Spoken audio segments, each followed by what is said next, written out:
جب مدینہ منورہ ہجرت کر کے سب لوگ چلے گئے تو مسلمانوں کے گھر میں نا بیٹیاں ہی پیدا ہوتی تھی، تو یہودی عورتوں نے شور کر دیا کہ ہم نے جادو کر دیا، ان کے ہاں بیٹا نہیں ہو سکتا۔ تو جناب اسماء بنت ابی بکر صدیق رضی اللہ تعالیٰ عنہ فرماتی ہیں سب سے پہلا بیٹا مدینے میں اللہ نے مجھے عطا فرمایا۔ کہتی ہیں میں نے کہا جاؤ اس کے نانا کو خبر کرو، نانے دادے پیار زیادہ کرتے ہیں، نانیاں دادیاں پیار زیادہ کرتے، تو کہتی ہیں کہ میں نے نا کہا جاؤ نانا کو خبر کرو، تو کہتے ہیں جناب صدیق اکبر دوڑے آئے تو پہلے دن کا بچہ ہی اٹھا کے لے گئے۔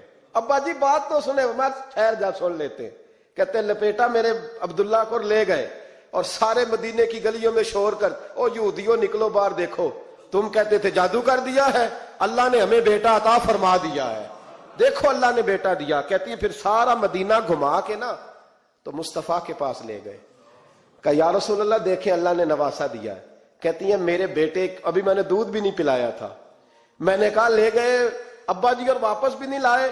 کہتے ہیں حضور کے پاس جب لے کے پہنچے تو نبی پاک نے کھجور منہ میں رکھی، اسے دانتوں کے ساتھ اس طرح چبایا کہ ذرے ذرے میں حضور کا لواب دہن شامل ہو گیا، وہ کھجور حضور کے لواب دہن میں گویا گون دی گئی۔ فرماتی ہیں اس کو نکال کے تو محبوب نے میرے بیٹے کو گٹی عطا فرمائی، عبداللہ نام رکھا۔ حضرت اسماء کہتی ہے جب واپس آئے میں نے کہا ابا جی میں نے تو ابھی اسے دودھ بھی نہیں پلایا تھا، تو کہنے لگے مبارک ہو، اس کے سینے میں جو سب سے پہلی غذا گئی ہے وہ میرے نبی کا لواب دہن گیا ہے۔ حضرت عبداللہ بن زبیر جوان ہوئے، ابھی 7-8 سال عمر کی تھی کہ تو ان کے والد حضرت زبیر بن عوام حضور کے پاس لے گئے، کہنے لگے یا رسول اللہ اسے بیعت بھی کر لیں، محبوب کا بیعت بھی کرا دیا۔ مسلمان تو پہلے ہی تھے، مسلمانوں کے گھر میں یہ وہی بیعت ہے جو ہم اپنے مشائخ کے ہاتھوں پہ کرتے ہیں۔ اس کی اتنی اہمیت ہے کہ حضرت زبیر بن عوام نے 6-7 سال کا بچہ بھی محروم نہیں رہنے دیا، حالانکہ کلمہ تو وہ شروع سے پڑھتے تھے۔ یہ بیعت اگر کلمے کی ہوتی تو وہ تو پہلے پڑھ رہے تھے۔ یہ وہی بیعت ہے جو ہم اپنے بزرگوں کے ہاتھوں پہ کرتے ہیں کہ کوئی بندہ بغیر مرشد کے اور بغیر پیر کے رہ نہ جائے۔ حضرت زبیر بن عوام نے بیعت بھی کرا دیا۔ فرماتی ہیں اب یہی بچے جوان ہوئے، حضرت زبیر بن عوام تو جلدی وصال کر گئے۔ حضرت عبداللہ بن زبیر فرماتے ہیں میری اماں کی عمر 100 سال کے قریب ہوئی، نابینا ہو گئی تھی دونوں آنکھوں سے، میں کپڑے لا کے دیتا تھا تو حضرت اسماء کا طریقہ یہ تھا کپڑے کو ہاتھ لگا کے دیکھتی، 100 سال کی بوڑھی اماں ہاتھ لگاتی، کہتے بیٹے باریک ہے۔ محبوب نے بیبیوں کو چھپ کے رہنے کا حکم دیا ہے، ان کو نہ تھوڑا موٹا کر کے لا۔ کہتے اماں جی آپ نے ہاتھ سے دیکھا ہے، صحیح ہے آپ پہن لے۔ تو کہتے میری اماں رو پڑتی، کہتے بیٹا بی بی کا زیور اس کا پردہ ہوتا ہے، تو مہربانی کر مجھے موٹا کپڑا لا کے دے تاکہ میں اپنے آپ کو چھپا کے رکھوں، میں نے چھپ کے زندگی گزاری ہے، میں چھپ کے اللہ کی بارگاہ میں جانا چاہتا ہوں، مجھے پردے دار رہنے۔ امام حسین رضی اللہ تعالیٰ عنہ کی شہادت کے بعد ان کا جھنڈا حضرت عبداللہ بن زبیر نے اٹھایا، انہی کا جھنڈا۔ یزید جب مر گیا تو مکے مدینے اور حجاز کے جو سارے علاقے تھے ان لوگوں نے حضرت عبداللہ بن زبیر کے ہاتھ پہ بیعت کی تھی، جو حضرت اسماء کے بیٹے تھے، جناب صدیق اکبر کے نواسے تھے، وہ خلیفہ بن گئے، امیر بن گئے مسلمان۔ دوسری سائیڈ پہ شام والی سائیڈ پہ عبد الملک بن مروان بنا، اس نے یہ جو تعمیر کعبہ ہوئی ہے نا دوبارہ سے، جن بنیادوں پہ اب کعبہ ہے انہی بنیادوں پہ حضرت عبداللہ بن زبیر نے بیت اللہ کو بھی دوبارہ تعمیر کروایا تھا، چونکہ یزید کی فوجوں نے جب حملہ کیا تو بیت اللہ کے کچھ حصے شہید ہو گئے، تو جناب عبداللہ بن زبیر نے اسے بھی دوبارہ بنوایا۔ عبد الملک بن مروان نے حجاج بن یوسف کو ان کے مقابلے میں بھیجا، لڑائی ہونے لگی، 5.5 مہینے جنگ ہوتی رہی۔ حضرت عبداللہ بن زبیر کی فوجیں کچھ تو شہید ہو گئے، لوگ کچھ بکھر گئے، آپ اکیلے رہ گئے۔ کہتے میری 100 سال کی بوڑھی اماں، میں اماں سے مشورہ کرنے آیا، حضرت اسماء سے۔ بچے اس لیے بزدل ہوتے ہیں کہ باپ انہیں دلیری سکھاتا ہی نہیں۔ کہتے ہیں 100 سال کی بوڑھی اور نابینا اماں، کیوں نہیں بچے جہاد کے لیے تیار ہو رہے؟ مائیں کہتی ہیں شاید گھر میں رہیں گے تو موت نہیں آئے گی، شاید یہ اندر رہیں گے تو بچ جائیں گے۔ فرماتے 100 سال کی بوڑھی اماں سے جا کے کہا اماں اب تو میں تقریباً اکیلا رہ گیا ہوں، کیا کروں؟ تو کہتے میری ماں کہنے لگی حضرت اسماء بیٹے پہلے تو یہ بتا کہ تو حق پہ ہے کہ نہیں؟ میں نے کہا اماں ہوں تو میں حق پہ۔ تو کہنے لگی جا پھر میدان میں کھڑا ہو جا اور جا کے لڑ، جب تک رب کو منظور ہوگا تجھے زندگی دے گا، اور بیٹا یاد رکھ جسے شہادت ملتی ہے اسے بھی اللہ کی مدد کے ساتھ ہی ملتی ہے، شہادت بھی اللہ کی مدد سے ملتی ہے۔ میدان میں جا تو کہتے میں نے اپنی اماں سے کہا اماں یہ جو حجاج ہے بڑا ظالم ہے، سنا ہے جب کسی کو قتل کرتا ہے تو لاش کے ٹکڑے ٹکڑے کر دیتا ہے، وجود سارا کاٹ ڈالتا ہے۔ تو کہتے میری اماں میرے کندھے پہ تھپکی دے کے کہنے لگی بیٹے بکرے کو صرف ذبح ہوتے وقت تکلیف ہوتی ہے، جب اس کھال اتاری جائے تو کوئی تکلیف نہیں ہوتی، جب اس کا گوشت بنایا جائے تو کوئی، تو بیٹے گھبرانا نہ، رہنا میدان کے اندر، دیکھنا میں تجھے بھاگتا ہوا نہ سنوں، جا میرا بیٹا اللہ تیری مدد کرے گا۔ حضرت عبداللہ بن زبیر کہتے ہیں میری ماں کی گفتگو نے میرے وجود کو فولاد کر دیا، فرماتے ہیں جذبہ جہاد میری اماں نے میرے سینے میں بھر دیا۔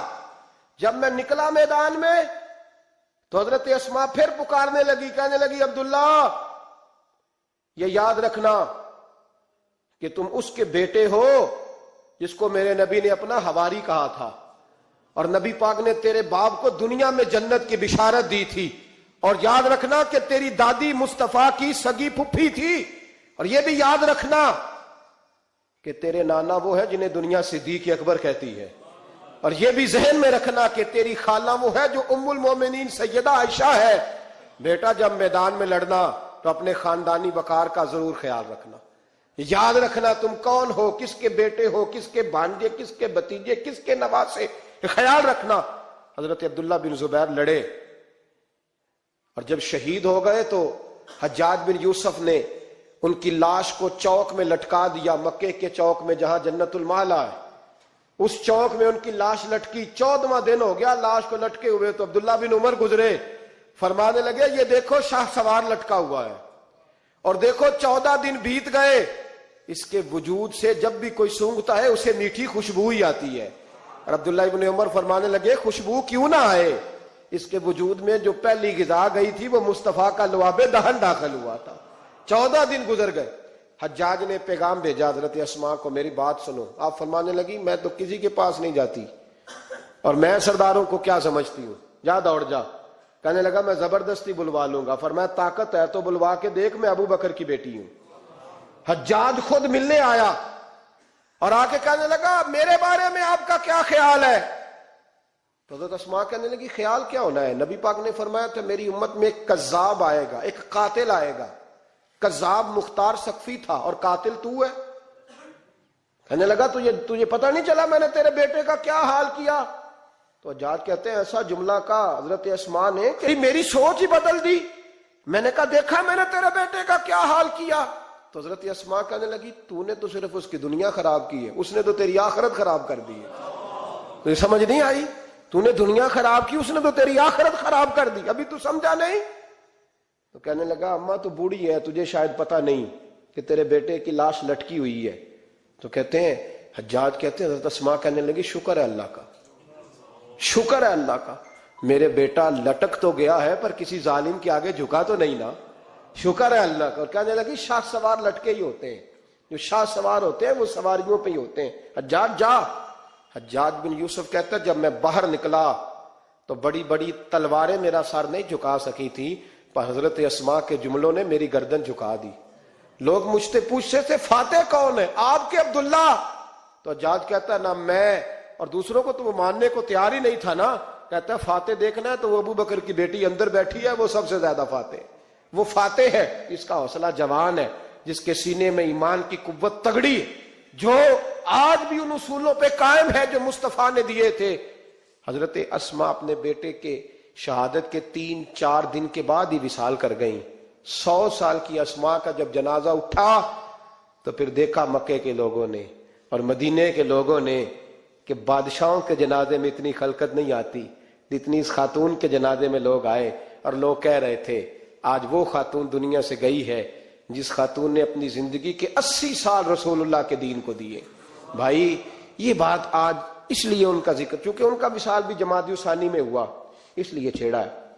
اپنے گھروں کے اندر ہم نے تربیت کا، بیٹیوں کی تربیت کا وہ والا ماحول بنانا ہے جو حضرت اسماء بنت ابی بکر کا تھا۔ ہماری بچیاں کہتی ہیں دکھ ہی بڑے تھے، غربت ہی بڑی تھی، ساری زندگی ٹینشن کی نظر ہی ہو گئی، ہم کیسے جوان ہوتے۔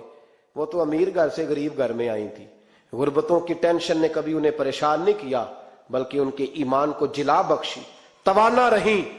جب مائیں حضرت اسماء جیسی ہوتی ہیں تو بیٹے حضرت عبداللہ بن زبیر جیسے پیدا ہوتے ہیں۔